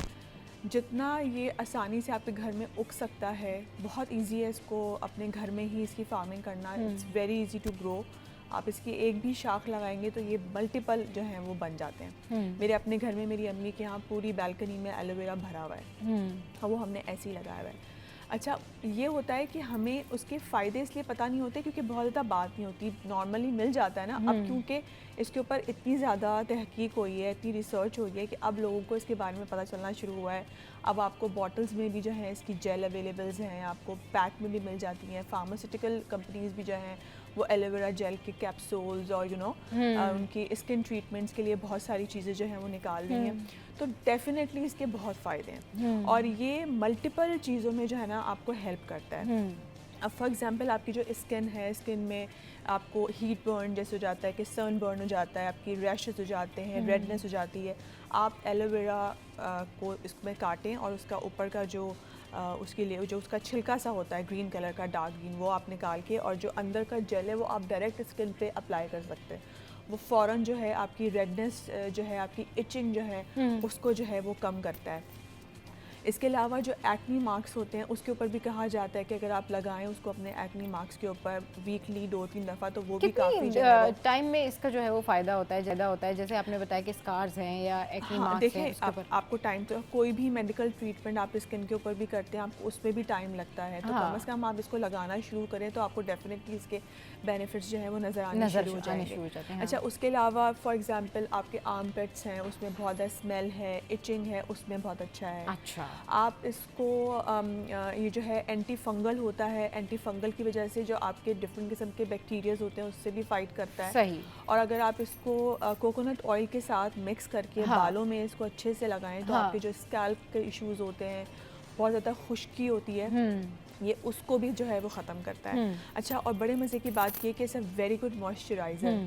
अगर आपके घर में नॉर्मल कोई ऐसा लोशन अवेलेबल नहीं है तो ये आपकी स्किन को जो है वो हाइड्रेट करता है। उसको आपको पता है कि आपकी स्किन के लिए मॉइस्चराइज इतना ज़रूरी है जैसे आप किसी पौधे को पानी दे रहे हैं, इतना इम्पॉर्टेंट है आपकी स्किन के लिए मॉइस्चराइज़र होना। तो ये आपकी स्किन को जो है वो नेचुरली जो है वो मॉइस्चराइज़र प्रोवाइड करता है। उसकी वजह से आपकी जो स्किन है वो डेफिनेटली उसका जो कोलेजन है वो बनना शुरू होता है, जो ज़ख़म होते हैं, स्कार्स होते हैं, उसमें बहुत फ़ायदा करता है कि अगर आप इसको अप्लाई करते हैं तो वो भी भरना शुरू हो जाते हैं। तो देयर आर कुछ मल्टीपल लोग कहते बेनिफिट्स। हैं डार्क सर्कल्स के लिए बेहतर होता है, कुछ बाकी हाँ, ऐसा कुछ है? आप पूरी स्किन के इसमें ये भी कहा जाता है कि आप इसको डायरेक्टली जो है वो करके पील ऑफ करके पूरी स्किन के ऊपर मास्क की तरह लगाएं। हाँ। उसमें आपके ये सारी जो चीज़ जगह है ये भी सारी कवर होगी, आपकी पूरी स्किन कवर होगी। यहाँ पे जो अक्सर औक़ात देखा होगा आपने कि काले रंग के हमारे निशान बन जाते हैं, हाँ, उसके लिए भी बहुत अच्छा है अगर आप उससे इसको रब करें और कुछ देर के लिए सही। छोड़ दें और आप इसको फिर आराम से पानी से वॉश कर लें। बहुत लोग ये भी कहते हैं कि अगर आप रात को इसको लगाकर सो जाएं और सुबह मुंह धोएं तो उसमें भी ये बहुत आपको फ़ायदा करता है। फ़ायदा करता है। अच्छा, ये बताएं कि एलोवेरा का जो फेस वॉश है बहुत सारे लोग यूज़ कर रहे होते हैं, हाँ। वो है अच्छा फ़ायदा होता है देखिए, इससे? एलोवेरा का डेफिनेटली अगर उसकी हाँ। आपकी की इंग्रेडिएंट्स में ऐसा लिखा हुआ है कि एलोवेरा उसके अंदर इस तरह है तो डेफिनेटली मेरा नहीं ख्याल कि हर उसमें कोई- स्किन के लिए होता है? नहीं, डिपेंड करता है। आपको पता है कि हर जो भी आपकी स्किन के प्रोडक्ट होती है उसके ऊपर लिखा हुआ होता है for oily skin, for normal skin, for all skin type. हाँ। तो जहाँ पे फॉर ऑल स्किन टाइप लिखा होता है वो हर स्किन पे चल जाता है। जहाँ हाँ। पे लिखा हुआ होता है कि for sensitive skin, for oily skin, तो फिर अपने स्किन टोन के हिसाब से आपको हर किसी को पता होता है कि उसकी स्किन टोन क्या है, हाँ। स्किन जो है वो ऑयली है या ड्राई। जैसे मेरी स्किन ऑयली है तो मैं जाहिर सी बात है वही चीज़ इस्तेमाल करूँगी जो मेरे ऑयल को ख़त्म करती है, तो वो लिखा हुआ होता है। इस तरह डर्माटोलॉजिस्ट आजकल जो हैं वो एलोवेरा की चीज़ों के ऊपर बहुत ज़्यादा काम कर रहे हैं क्योंकि इसके अंदर आपको विटामिन ए, सी एंड ई मिलता है। इसके अंदर जो है वो आपको एक और चीज़ है जो मेरा नाम दिमाग में नहीं आ रहा, वो आपकी जो है स्किन के लिए बहुत अच्छी होती है। मतलब इसके अंदर जितने भी इंग्रेडिएंट्स होते हैं वो स्किन के लिए बहुत अच्छे होते हैं। और एलोवेरा जेल न सिर्फ पाकिस्तान में बल्कि पाकिस्तान से बाहर भी लोग बहुत ज़्यादा इस्तेमाल करते हैं। लेकिन जो भी लोग एलोवेरा जेल इस्तेमाल करते हैं वो इस बात का ख़ास ख्याल रखें कि आप अपनी स्किन टाइप जो है उसको ज़रूर देख लें। और एक दफ़ा जब भी आप कोई प्रोडक्ट एलोवेरा हो या कोई भी चीज़ आप होम रेमेडी कर रहे हैं फ़ाइन, बट आप जाके एक दफ़ा डॉक्टर से अपनी स्किन चेक करवा लें। और फिर जो भी होम रेमेडीज़ आप करते हैं एलोवेरा के साथ करते हैं, एलोवेरा जेल को आप किसी भी चीज़ में मिक्स करते हैं। बहुत सारे लोग क्या करते हैं कि उसमें जो है दही का भी इस्तेमाल कर रहे होते हैं साथ साथ, और इसके अलावा जो है वो मुख्तलिफ सीरम भी जो है वो डाल रहे होते हैं। लेकिन फर्स्ट आप अपनी स्किन चेक कराएं और उसके बाद फिर एलोवेरा का इस्तेमाल करें। आप इसको डार्क सर्कल्स के लिए भी इस्तेमाल कर सकते हैं। एलोवेरा को आप एज फेस वॉश भी इस्तेमाल कर सकते हैं। एलोवेरा के फ़ायदे ये हैं कि आप इसको अपने स्कैल्प पर भी जो है वो लगा सकते हैं, उससे आपके बालों में शाइन और चमक बहुत ज़्यादा आती है। तो आपने देखा होगा कि जो स्प्लिट एंड्स होते हैं, तो अगर आप इसको एलोवेरा को अपने ही शैम्पू या कंडीशनर में मिलाकर जब स्प्लिट एंड्स पर लगाते हैं ना तो वो बहुत ज़्यादा स्मूथ नज़र आते हैं और बहुत ज़्यादा वो शाइन कर रहे होते हैं। अच्छा, ये बताएं कि जिस तरीके से अभी एलोवेरा बहुत सारी प्रोडक्ट्स में यूज़ हो रहा है, तो लोगों को कितने दिन, मतलब एक दिन छोड़ के एक दिन एलोवेरा यूज़ करना चाहिए, सुबह शाम यूज़ करना चाहिए, ट्वाइस अ डे? बहुत सारे लोग कहते हैं जी हम तो जो है ना वो बैठे हुए होते हैं, बस एलोवेरा हमारे पास रखा होता है, हम जो है वो एलोवेरा ऐसे करके लगा लेते हैं। लेकिन उसके भी नुकसानात हैं। आपको टाइमली स्केड्यूल के साथ चीज़ें करनी चाहिए क्योंकि इट इज़ योर स्किन।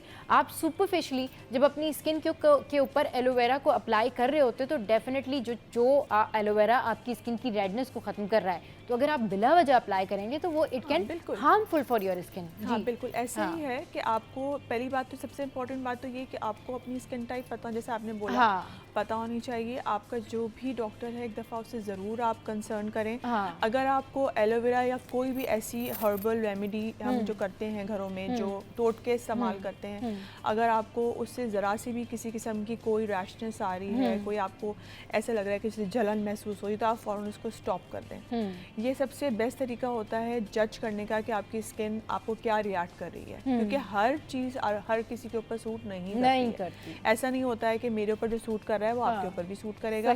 तो इसलिए आप पहले चेक करें और फिर उसके बाद अपना स्केड्यूल बनाएं। पहले आप एक दिन छोड़ के लगाएं ताकि आपको फील हो कि एक दिन के अंदर हमें कोई प्रॉब्लम तो नहीं है। और अगर आपको ऐसा लग रहा है कि वो आपकी स्किन को बहुत अच्छा सूट कर रहा है, आपको बहुत फ्रेशनेस महसूस हो रही है, तो फिर आप रेगुलर यूज़ कर सकते हैं। पर आई डोंट रिकमेंड कि आप इसको बहुत टू मच इस्तेमाल करें। और सबसे ज़्यादा इस बात का ख्याल रखें कि जो बॉटल में पैक एलोवेरा है, अगर कोशिश करें वो, अगर आप किसी ऐसी जगह से ले रहे हैं जिस शॉप पे आपको बहुत ट्रस्ट है और वाकई वो आपको सूट करता है तो ठीक है, बट आप एलोवेरा का जो एक प्लांट होता है वो अपने घर में लाजमी रखें। और वो प्लांट जब आप अपने घर में रखेंगे तो वहाँ से आप फ्रेश एलोवेरा जो है वो निकाल सकते हैं। उसका जो इतना बड़ा सा लीफ होता है उसमें से आप एलोवेरा निकाल सकते हैं। न सिर्फ आपके काम एलोवेरा जेल आ सकता है, बल्कि एलोवेरा जेल का जो पूरा प्रॉपर एक लीफ होता है ना, वो भी बड़ा बेनिफिशियल होता है। आप उसको पीस के, आप उसको कूट के, यानी कि आप उसको मिक्स करके एलोवेरा जेल के अंदर उसका जो पत्ता होता है, यानी कि उसको हल्का हल्का आप ऐसे पीसेंगे और उसके बाद फिर आप उसको अपनी एड़ियों पे, यानी फटी हुई एड़ियों पर किसी वैसलीन या किसी भी चीज़ के साथ अगर अप्लाई करते हैं तो वो भी बहुत ज़्यादा बेनिफिशियल होता है। हाँ, वो स्क्रब का काम करता है ना, तो आप वो भी कर सकते हैं। तो फर्स्ट आपने यही करना है कि आपने मेक श्योर करना है इस बात को कि आपने जो पैकेट का या बाहर का जो एलोवेरा जेल है उससे थोड़ा अवॉइड करना है और ख़ुद अपने घर में जो है वो प्लांट रखें, क्योंकि एलोवेरा जेल खाया भी जाता है। बहुत सारी ऐसी चीज़ों में इस्तेमाल होता है कि लोग जो है उसको डाइट के तौर पे भी ले रहे होते हैं और उसके बहुत सारे रीजंस होते हैं। क्या रीजंस होते हैं जो एलोवेरा खाया जाता है? जैसे आपने बोला ना प्रोसेस्ड, जो आजकल बॉटल्स में मिल रहा है, डेफिनेटली वो प्रोसेस्ड है। ठीक है, ये चीज़ तो हमें बहुत क्लियरली पता होनी चाहिए कि प्रोसेस्ड में और जो आपकी बिल्कुल नेचुरल है उसके अंदर फ़र्क तो होगा। नेचुरल जो आपको एक बेनिफिट्स देगी, जाहिर बात है वो प्रोसेस चीज़, उसमें कुछ ना कुछ तो उन्होंने तरीका ऐसा किया होगा जिससे वो एक प्रॉपर पूरी जेल बनी है और आप उसको इस्तेमाल करें। अच्छा, खाने में ये है कि बहुत लोग जो है इसको, मेरी अपनी खाला जो है वो बहुत इस्तेमाल करती थी। जब आप इसको स्किन पे लगाते हैं, अगर आप इसको पीते भी हैं तब भी आपकी स्किन में बहुत अच्छा ग्लो आता है। सही। एलोवेरा का पानी होता बहुत स्मेली है और बहुत मुश्किल से वो पिया जाता है, क्योंकि उसमें एक स्मेल होती है, बेइंतहा कड़वा होता है। मगर अगर आपका डाइजेस्टिव सिस्टम ठीक है, आपका स्टमक प्रॉपर है, आपको इन तमाम तर चीज़ों से कोई इफेक्ट नहीं है, इंटरनल आपको कोई एलर्जी नहीं है, इंटरनल आपका कोई ऐसा इशू नहीं है, मेडिकल तो हाँ मेडिकल इशू नहीं है। क्योंकि बहुत सारे लोगों को अल्सर की शिकायत होती है, सारे लोगों को स्टमक पेन होता है, बहुत सारे लोगों को डाइजेस्टिव सिस्टम में प्रॉब्लम होती है, बहुत सारे लोगों को स्वेलो की प्रॉब्लम होती है। वो अगर कोई चीज़ निकलते हैं तो वो उनका जो स्टमक है वो उसको जो है एक्सेप्ट नहीं कर रहा होता। तो ये सारी चीज़ें जो है वो आपने देख के करनी है कि एलोवेरा का पानी जो आपने कहा वो लोग देख कर इस्तेमाल करें। अच्छा, ये हाजमे वगैरह के लिए भी जो है बहुत अच्छा आपका होता है, इन्फ्लेमेशन जो है उसको भी ये कंट्रोल करता है। लेकिन इन सब चीज़ों से पहले मैं हमेशा सजेस्ट यही करूँगी कि आप अपने डॉक्टर से ज़रूर पहले पता कर लें, क्योंकि कभी किसी के साथ कोई ऐसे मेडिकल कंडीशंस होते हैं जिसमें कोई चीज़ आपको नुकसान दे सकती है। खुद से जब आप कोई भी ऐसी हर्बल रेमेडीज़ करते हैं या खुद से आप कोई भी टोटके करते हैं, समटाइम कोई हाई ब्लड प्रेशर, कोई शुगर, क्योंकि शुगर में भी सुना है कि ये जो एलोवेरा है वो शुगर को भी बहुत अच्छे से कंट्रोल करता है। और जो बी टाइप शुगर है उसमें बहुत जो है बी टाइप शुगर है उसमें भी काफ़ी ज़्यादा है, लेकिन फिर भी डॉक्टर से पूछना, डॉक्टर से मशवरे के बाद इस्तेमाल करना ज़्यादा बेहतर है। ऑब्वियसली ना, पहले आप अपनी स्किन टाइप पता करें और उसके बाद फिर आप चीज़ें जो है अप्लाई करें। बहुत शुक्रिया समीन, आप हमारे शो पर आई और आज हमने इतनी ढेर सारी बातें की एलोवेरा से रिलेटेड। एलोवेरा से मुतालिक जितने भी जहन में सवालात होंगे ना वो डेफिनेटली क्लियर हो गए होंगे। तो शो में यहाँ वक्त एक ब्रेक के बाद आएंगे और एक और मज़ेदार सा टॉपिक है जो आपसे डिस्कस करेंगे। आपने कहीं नहीं जाना, हमारे साथ रहना। Stay with us, keep watching City at 10।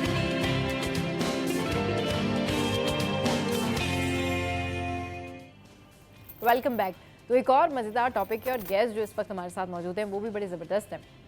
बात करेंगे आज हम हील्स के ऊपर कि ये जो हाई हील्स हैं इन्होंने बहुत सारी ख़वातीन को बहुत ज़्यादा परेशान किया हुआ है, क्योंकि ख़वातीन जो हैं जिनकी हाइट कम है स्पेशली, वो अंडर स्ट्रेस चले जाती हैं जब उनको इतनी हाई हील्स पहननी होती है 2-2, 3-3 घंटे इवेंट्स में, शादियों पे, माइयों में, मेहंदी में, वलीमे में, या फिर बहुत सारी ऐसी जगहें होती हैं, इनफैक्ट ऑफिसेज में, इनफैक्ट कॉलेज में, स्कूल्स में। क्यों? क्योंकि उनकी हाइट जो है वो छोटी होती है। अब कोई टीचर है, अगर उन्होंने पढ़ाना है तो ऑब्वियसली वो बेचारी हाई हील जो है वो यूज़ कर रही होती है, जस्ट बिकॉज ऑफ दैट कि दे थिंक कि हमारी हाइट छोटी है तो हम हाई हील पहने और इतनी अजियत बर्दाश्त करें। बट आज हम इसी इशू पर बात करेंगे कि क्या वाकई हाई हील्स पहनने के नुकसानात हैं, इसके आपके दिमाग के ऊपर क्या नुकसान होता है, इसके आपके एनवायरनमेंट पर क्या नुकसान होता है, आपके मूड पर इसका क्या असर होता है, और ख़ुद आपकी जो ऑर्गन्स है यानी बॉडी के ऑर्गन्स हैं उसके ऊपर क्या स्ट्रेस पड़ता है। तो इस पर बात करने के लिए हमारे साथ हैं जी साहिमा इरफान और मिसेज अली। अस्सलाम वालेकुम, वेलकम टू द शो। कैसे हैं लोग भाई? ठीक ठाक हैं? ठीक, आप बताइए, आप ठीक? बिल्कुल ठीक ठाक, फ्रेश माशाल्लाह से। जी जी। अच्छा जी, ये बताएं कि आज हमने जो टॉपिक रखा है हाई हील का टॉपिक रखा है, इसमें बहुत सारे जो है ना वो ऐसे लोग भी शामिल हैं जिनको हील्स बिल्कुल भी नहीं पसंद, लेकिन उनको हील्स वेयर करनी पड़ती हैं जस्ट बिकॉज ऑफ दैट कि उनको लगता है कि वो बाकियों की हाइट जितनी उनकी हाइट हो जाए, या फिर जो है वो अपने आप को कहीं जस्टिफाई कर सकें या मनवा सकें कि जी हम भी इधर एग्जिस्ट कर रहे हैं। हालांकि ऐसा नहीं है। अल्लाह ताला ने जिसको जैसा बनाया है बहुत अच्छा बनाया है, जिसका जैसा कद है बहुत अच्छा कद है, जिसकी जितनी हाइट है बहुत अच्छी हाइट है। आप अपनी चीज़ों को नेचुरल चीज़ों के साथ ही मैनेज करें, वही आपका कॉन्फिडेंस जो है ना वो बिल्ड करेगा। क्या बाकी हाई हील्स का इतना नुकसान होता है? ख़वातीन को परेशान होती है हील्स पहन के ख़वातीन? हाँ, मुझे लगता है कि ये एक अलमिया है डेफिनेटली, और जिसका कॉन्सेप्ट है मैच्योरिटी से, जैसे आपने बात कही कि अगर किसी को ये लगता है कि वो अपनी मौजूदगी का जो है वो लोगों में इस तरीके से इजहार कर सकता है कि जी वो सबके बराबर आ रहा है, ठीक है ना, तो ये आपको जाहिर सी बात है एक एहसास कमतरी भी इसको कहा जा सकता है कि अगर आपकी हाइट नॉर्मल नहीं है तो आप उसको जो है वो नॉर्मल करने के लिए हाई हील्स का यूज़ करते हैं। और मैं खुद जो है वो इस चीज़ से गुजरी हूँ क्योंकि हमारे यहाँ सबकी हाइट बहुत अच्छी थी, पापा की बहुत अच्छी हाइट थी, हम सब उन्हीं पे गए, लेकिन हमारे यहाँ मेरी हाइट रुक गई थी और मैं बहुत ज़्यादा इसके ऊपर कंसर्न थी। और मैं अपनी बड़ी बहन से 3 साल का डिफरेंस था तो मैं उसके यहाँ आती थी, तो मेरे लिए स्पेशली मैं हाई हील्स पहनती थी, पेंसिल हील्स पहनती थी कि मैं 3 साल के एज डिफरेंस को कवर कर सकूँ, और मैं खुद इस चीज़ से गुजरी हूँ। लेकिन मीनवाइल जैसी वो चीज़ें चढ़ती गई, मेरा हाइट ऊपर आता गया, तो फिर वो फैशन के हिसाब से मैंने चीज़ों को कैरी करना शुरू करा।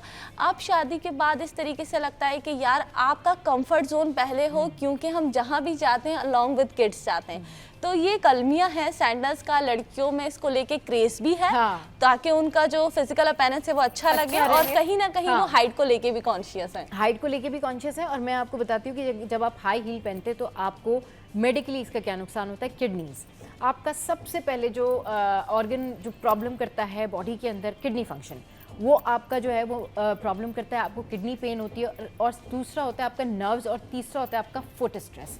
जो स्ट्रेस आप लेके हील के ऊपर खड़े होते हैं, we are not talking about कि आप हाई हील्स पहनना छोड़ दें, वी आर टॉकिंग अबाउट कि इतनी अवेयरनेस हो कि अगर अननेसेसरली आप बिला वजह 12-12, 13-13, 14-14 घंटे किसी ऑफिस में काम करते हैं, या 7 घंटे 8 घंटे किसी ऑफिस में काम करते हैं, और वहाँ पर आप जस्ट बिकॉज ऑफ दैट इसलिए हाई हील्स वेयर कर रहे होते कि जी बाकी क्या सोचेंगे या आपको प्रॉब्लम हो रही है, तो बिल्कुल भी ऐसा मत करें। ये आपकी सेहत के लिए नुकसानदेह है, क्योंकि कई ऐसे भी जो है ना वो मुल्क हैं, ममालिक हैं, जिनके शहरों में जो है वो बाज़ाब्ता तौर पर इस हवाले से कहा भी गया है कि हाई हील पहनने से पहले पूछ ले, क्योंकि it depends on the health, ये हेल्थ कॉज के लिए जो है वो नुकसानदेह साबित होती है।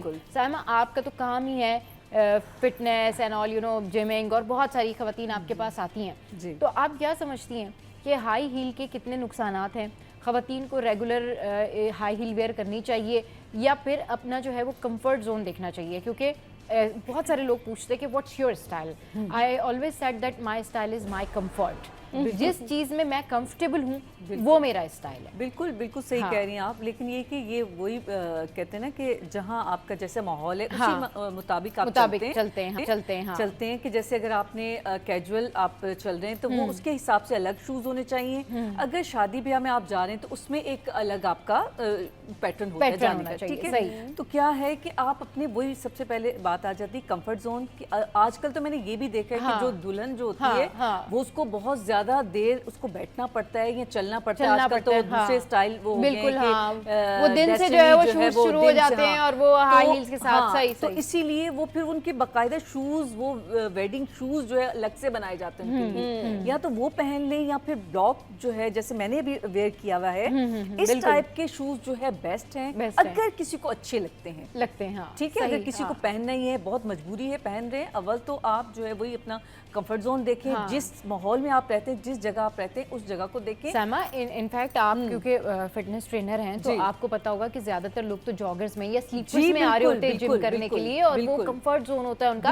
और बहुत सारे लोग जो ये मॉडल्स को या ये जो हमारी फैशन इंडस्ट्री है इसको देख के बहुत इंप्रेस हो रहे होते हैं ना, तो भाई वो जब उनका आप वो वॉक देखते हैं, वो रैंप वॉक देखते हैं, वो रिक्वायरमेंट होती है डिजाइनर की कि आपने इतनी देर तक वेयर करना है। उससे पहले जब वो 2-2 दिन तक वो जो मॉडल्स होती हैं, जब वो उसकी जो है ना वो प्रैक्टिस कर रही होती है, मॉक्स कर रही होती है, तो यकीन करें वो जब हील पहन के वो प्रैक्टिस या मॉक्स कर रही होती है ना, तो वो थोड़ी देर बाद ही वो बेजार हो रही होती है और वो उसको उतार देती हैं। फिर वो स्लीपर्स के साथ मॉक करती है कि मैंने यहाँ से लेकर वहां तक जाना है, वहां से लेकर यहाँ तक आना है, मेरा पॉइंट यहाँ होगा, इसने यहाँ रुकना है। वो सारी मॉक्स जो हैं उस टाइम पर स्लीपर्स के साथ हो। फिर उसके बाद वो जो शो से रैंप वॉक से 1-1.5-2 घंटे पहले, जो सुबह में 2-3 अगर शाम को 7 बजे तो 3-4 बजे 2-3 बजे बुला के वो फिर हाई हील्स के साथ अगर कोई चले तो चले, लेकिन अगर प्रोफेशनल मॉडल है तो उसको पता होता है कि मैंने कैसे कैरी करनी है। तो अगर हमारी मॉडल्स को देखकर कोई ये सोचता है कि जी वो जिस तरीके से कैरी करती हैं, तो आपको फिर पता ही नहीं है इनसाइड स्टोरीज कि वो कितनी मुश्किल से कैरी करती हैं, नुकसान है, वो नुकसान है, आपको नहीं पता कि एग्जैक्टली आने वाले दिनों में सबसे पहले तो किडनी, तो आपने सही कहा, किडनी तो होती है, लेकिन उससे पहले आपकी जो है नी का प्रॉब्लम इतना हो जाता है कि होते हैं ना, ये आपके खराब होना शुरू हो जाता है, खराब हो जाते हैं, आपको एंकल का पेन स्टार्ट हो सकता है, आपको फुट में जो है वो एक जिसे कहते हैं ना कि सेंसेशन सी होती है, प्रॉब्लम होती है, और नर्व स्ट्रेस होता है, नर्व्स जो है आपकी बिल्कुल, और आपका ब्लड सर्कुलेशन जो है वो रुक जाता है। चलिए जी, बहुत सारे इसके नुकसान हैं, लेकिन इसका एक फायदा भी है, और वो क्या फायदा है वो मैं आपके साथ में शेयर करूंगी। और साहिमा यहाँ पर मौजूद है, मिसेस अली यहाँ पर मौजूद है, तो बातें तो रुकने वाली नहीं, लेकिन हमने यहाँ पर एक ब्रेक लेना है।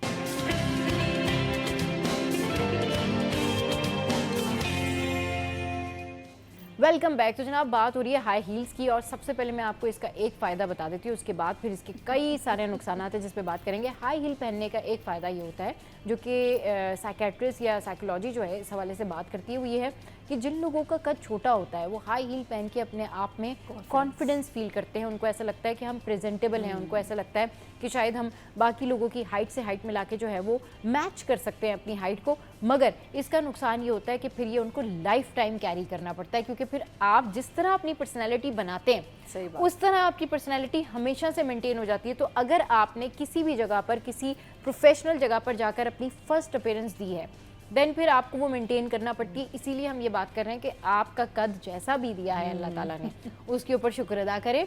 अल्लाह ताला जिसको जैसा बनाते हैं परफेक्ट बनाते हैं, लेकिन उसके लिए आप चंद लोगों की वजह से अपनी जो नेचुरलिटी है, अपना जो कुदरती चीज़ें हैं, अपनी जो एक सेल्फ कॉन्फिडेंस है ना, वो किसी हील के ऊपर ना टिकाए। आपका सेल्फ कॉन्फिडेंस आपकी पढ़ाई, आपकी प्रेजेंटेशन, आपके घर की तरबियत और आपके आदाब होते हैं, यही काफ़ी होते हैं। इसके लिए ज़रूरी नहीं है कि आप ब्रांडेड चीज़ें पहने, ब्रांडेड घड़ियाँ पहने, हाई हील्स पहने। अगर आप अच्छे फैमिली से हैं, अगर आप पढ़े लिखे हैं, प्रेजेंटेबल हैं, अच्छी बात करते हैं, आई थिंक यही चीजें मैटर करती है, बाकी चीजें मैटर नहीं करती। मैं तो ये कहूंगी अभी जिस तरीके से आपको पता है कि शादियां तकरीबों के जो इवेंट्स हैं वो लंबे पे लंबे हो रहे हैं, कि वहाँ पे शलीमा भी है, तो वो रजक भी है, कवाली नाइट भी है, शेंदी भी है, कुछ शेंदी में तो बहुत सारे, वो हमारे जो 3 इवेंट्स होते थे उसको आपने खींच के 12 कर दिया। मैं अभी मेरी रिसेंटली फ्रेंड की शादी हुई तो मैं अटेंड तो नहीं कर पाई, but she shared her pictures with me and I was like यार उसने अपने लहंगे के साथ के शूज बनवाए हुए थे, उस पे एम्ब्रॉयडरी हुई हुई थी, and I was like regretting कि यार एक मैंने ये हथौड़े पहन के अपनी शादी और वलीमे में मैं हॉल में किस तरह से चली थी। मुझे वो सारी रिकॉल हो गई चीजें। मैंने कहा यार आज से 7-8 साल पहले लिटरली ये ट्रेंड नहीं था और ना ही हमें इतना अवेयरनेस थी, लेकिन उसने हर जोड़े के साथ वो कंफर्टेबल उसने अपने पहने हुए थे and she was walking around, videos भेजी उसकी खुद की शादी थी एंड तक। एंड तक अच्छा यहाँ पे ये है कि ब्राइड्स के लिए तो चलो ये थोड़ा सा एज या मार्जिन है ना कि भी उनको पिक्चर्स खिंचवानी है, और उनको जो है ब्राइड्स का या कोई प्रोमिनेंट जैसे किसी की बर्थडे है, अब वो होस्ट कर रहा है अपने शो को या अपनी बर्थडे सेलिब्रेट कर रहे हैं, तो वो तो 1 या 2 घंटे की इवेंट है, तो they can try also. But यहाँ पर तो वो लोग जो बेचारी ऑफिसेज जाती हैं, आप देखिए बसेस में और रिक्शों में, आप अगर हम जो आप आम लोगों की बात करें, वो बेचारी हील्स कैसे मैनेज कर रही होती हैं, उनको देख के ना अफसोस हो रहा होता है, जस्ट बिकॉज ऑफ दैट कि कहीं ना कहीं की रिक्वायरमेंट होगी या कहीं ना कहीं कोई प्रॉब्लम होगी, तो आप अपने भाई स्लीपर पहन लें और फिर ऑफिस जाके आप ऑफिस का टाइम बेस्ट यही है। अभी जैसे मैं कई शोज में जाती हूँ तो क्या करती हैं, ये मॉडल्स वगैरह क्या आती हैं, घर से स्लीपर पहन के आती हैं और सिर्फ ऑन द स्क्रीन जो है आपको अच्छा लुक देना है तो आप जो है वो जितने मर्जी हील पहन ले, आपने चलना भाई। मैं अपने खुद के शो पे बहुत कंफर्टेबल यहाँ पर आती हूँ। मैं अपने घर के स्लीपर्स वगैरह में आती हूँ। मैं यहाँ ऑफिस में भी जब चल रहे होते फिर रहे होते तो मैंने अपने बहुत कैजुअल लुक में मैं होती हूँ, और जब मैं शो पर होती हूँ तो डेफिनेटली फिर उस टाइम पर मैं अपनी चीजें कैरी कर लेती हूँ, क्योंकि आपने इन दी एंड अपनी हेल्थ और अपनी चीजें भी तो देखनी होती है ना। लेकिन अब चले ये तो चले हम कर लेते, लेकिन बहुत सारे ऐसे ऑफिसेज हैं ना, बहुत सारी ऐसी जगहें हैं जहाँ पर मैंने कहा ना कि एक दफा आपने उसी तरीके से प्रेजेंटेबल होकर जो है आप उस जगह का हिस्सा बन गए, अब जब दूसरे दिन आप उनको शॉर्ट हाइट में नजर आएंगे तो प्रॉब्लम होगी। तो ये प्रॉब्लम फिर आपने अपने लिए क्रिएट किया, आदत बना लेना लोगों की, फिर आपको मिस होता है। जैसे कि हमारे ऑफिस में बहुत सारी लड़कियां काम करती हैं, तो अगर वो हील्स पहन के आती हैं, तो अगर वो लिटरली किसी दिन स्लिपर या शूज में आती हैं तो बाकी लड़कियां उनको देख के यार तुम्हारे अंदर आज चेंजिंग लग रही है, तो वो कहती है यार आज हील नहीं पहनी हुई ना, पैरों में दर्द हो रहा था। तो literally facing this issue nowadays कि भाई अब क्योंकि गर्मी आ गई है तो बंदे को अब कंफर्ट चाहिए, शूज नहीं पहन सकता, ठीक है, तो वो अपने सैंडल कैरी कर रही हैं या अपने जो है वो हाई हील्स कैरी कर रही हैं, उससे लुक में ऑल ओवर बहुत चेंजिंग होती है। अगर आप वो स्किप करते हो तो आपकी फॉरन आइडेंटिफिकेशन में थोड़ा सा आपको रद्दोबदल नजर आता है। लेकिन एक बात है कि देखिए कहीं पे भी आप जा रहे हो, इतने खूबसूरत मजे वाले कपड़े पहने हुए, इतने अच्छे, लेकिन आपने बिल्कुल छोटी स्लीपर पहनी हुई तो वो अच्छा लुक नहीं आता। अच्छा बिल्कुल आप सही कह रही हैं। तो साइमा जिस नजरिए से बात करी ना वो बिल्कुल ठीक कह रही हैं। साइमा ये कहना चाह रही हैं कि आपने अगर गरारा, शरारा या साड़ी पहनी हुई है या कोई लॉन्ग गॉन पहना हुआ है, आप जरूर हील वेयर करें, लेकिन आप जब हील वेयर करें कि आपको कोई इंटरनल कोई प्रॉब्लम नहीं हो। अब क्या होता है कि बहुत सारे ऐसे जो है वो खवातीन होती है जिनको गुर्दों की भी बीमारी है, जिनको पेट की भी बीमारी है, लेकिन वो खवातीन ने अगर साड़ी वेयर की हुई है, 4 बहनें पहन रही हैं, 4 दोस्तें पहन रही है, तो उन्हें पहननी है, और वो 2 घंटे की हील जो है उनके लिए वो क़यामत हो जाती है, और वो फिर बाद में कितना लॉन्ग टर्म में बीमार पड़ती हैं। यार गिर भी जाते हैं, मैं बताऊं, यकीन करो गिर भी जाते हैं। मेरे अपने फैमिली में एक ऐसा हुआ कि साड़ी पहन ली, क्योंकि जाहिर सी बात है कि आपको पता है आजकल थीम का कॉन्सेप्ट चल रहा है, भाई साड़ी पहनी है तो साड़ी पहनी। उन्होंने साड़ी वेयर करी, उनके साथ एक बच्चा था, उन्होंने नहीं देखा ये कि भाई मेरे साथ बच्चा है कि मुझे अपने कंफर्ट जोन को देखना चाहिए, थीम को फॉलो नहीं करना चाहिए, and she literally fell down on the stage in front of everyone, और सब तकरीब को छोड़ के उनको उठाने में तो पल्लू वल्लू सारा उनका खिंचविच गया, यहाँ पूरी पिन का निशान आ गया। तो लाइक हमें अपने पहले कंफर्ट जोन को टॉप प्रायोरिटी पे रखना चाहिए, और अपने जो फैशन है या जो बाकी चीजें हैं, जैसे आप इक्वालिटी कर लो सबकी बराबरी, तो आपको अपना कंफर्ट जोन, अपनी ये चीज देखनी चाहिए। कह रहे हैं कि आप लोगों को अपना कंफर्ट जोन जो है देखना चाहिए, जरूर देखना चाहिए, और हील के जो नुकसान हैं आज हमने आपके साथ में शेयर किए, तो आपने जरूर बताना है और खुद भी बताना है कि जब आपने हील पहनना छोड़ी है तो उससे आपको कितना बॉडी पेन जो है वो कम हुआ है या आपकी मुश्किलात में कितनी कमी हुई है। तो जनाब बहुत शुक्रिया साइमा, बहुत शुक्रिया मिसेस अली, आप दोनों हमारे शो पर आए, और शो तो एंड अप हो गया लेकिन हमारी बातें जो है वो चलती रहेंगी, लेकिन आपने रखना है अपना बहुत ख्याल, हंसते रहिए, मुस्कुराते रहिए, और देखना मत भूलिए। Keep watching city.